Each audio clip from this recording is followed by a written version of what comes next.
कर्मण्येवाधिकारस्ते मा फलेषु कदाचन मा कर्म फल हेतुर्भूर्मा ते संगोस्त कर्मणि।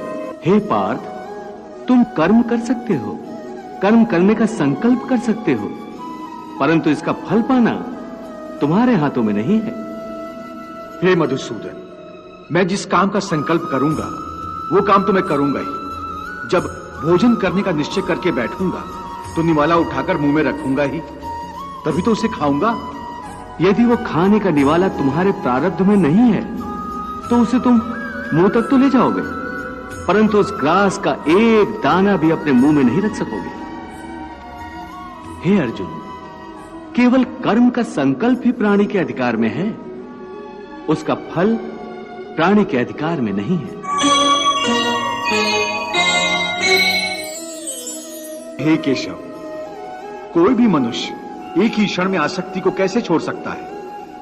जब वो कर्म करता है तो उसके फल की आसक्ति तो उसे कर्म का हिस्सा होती है, जिसके अंतर्गत फल पाने की इच्छा से ही कर्म करता है।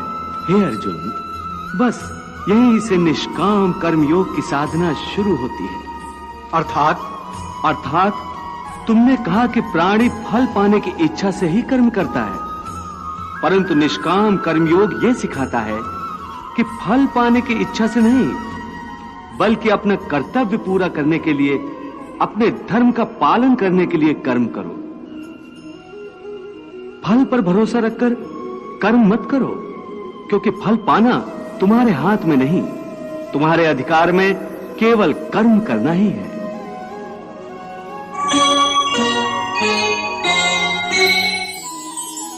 हे अर्जुन, इस निरासक्त योग को समझ लोगे तो तुम्हारे जीवन में पूर्ण शांति आ जाएगी। हे माधव, इस योग की साधना कैसे करते हैं? इस योग के नियम क्या हैं? उसकी साधना के लिए कोई हजारों वर्षों की तपस्या की आवश्यकता नहीं, इसकी साधना तो एक ही क्षण में हो जाती है। एक ही क्षण में? हाँ, एक ही क्षण में। जिस क्षण में प्राणी अपने मन का रवैया बदल लेता है, वही क्षण। मान लिया कि सुख दुख केवल शरीर के भोग हैं, आत्मा इनसे अलिप्त है, फिर जो शरीर उनको भोगता है उसकी तो मृत्यु हो जाती है, वो शरीर तो आगे नहीं जाता, फिर स्वर्ग अथवा नरक में सुख दुख को भोगने कौन जाता है? जीव आत्मा। ये जीव आत्मा क्या है केशव? जब किसी की मृत्यु होती है तो असल में ये जो बाहर का स्थूल शरीर है केवल यही मरता है। इस स्थूल शरीर के अंदर जो सूक्ष्म शरीर है वो नहीं मरता। वो सूक्ष्म शरीर आत्मा के प्रकाश को अपने साथ लिए मृत्यु लोक से निकलकर दूसरे लोकों को चला जाता है। उसी सूक्ष्म शरीर को जीवात्मा कहते हैं। अपने रास्ते से भटके हुए मनुष्य की सहायता के लिए आखिर तुम उससे क्या चाहते हो? क्या तुम्हें सोने चांदी के चढ़ावे चाहिए? क्या तुम अपने भक्तों से स्वादिष्ट और पंच पकवान चाहते हो?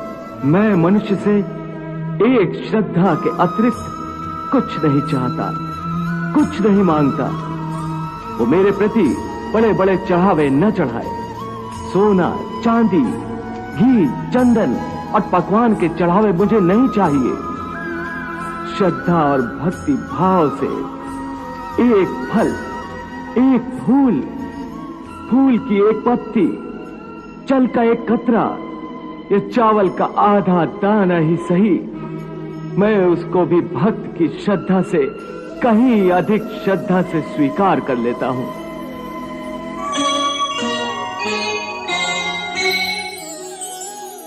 पत्रम पुष्पम फलम तोयम यो मे भक्त्या प्रयच्छति तद अहम भक्ति उपहृतम अश्नामि प्रयतात्मनः।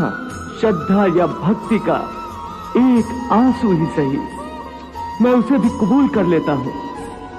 श्रद्धा में डूबे उस एक आंसू में मेरा सारा अस्तित्व सराबोर हो जाता है।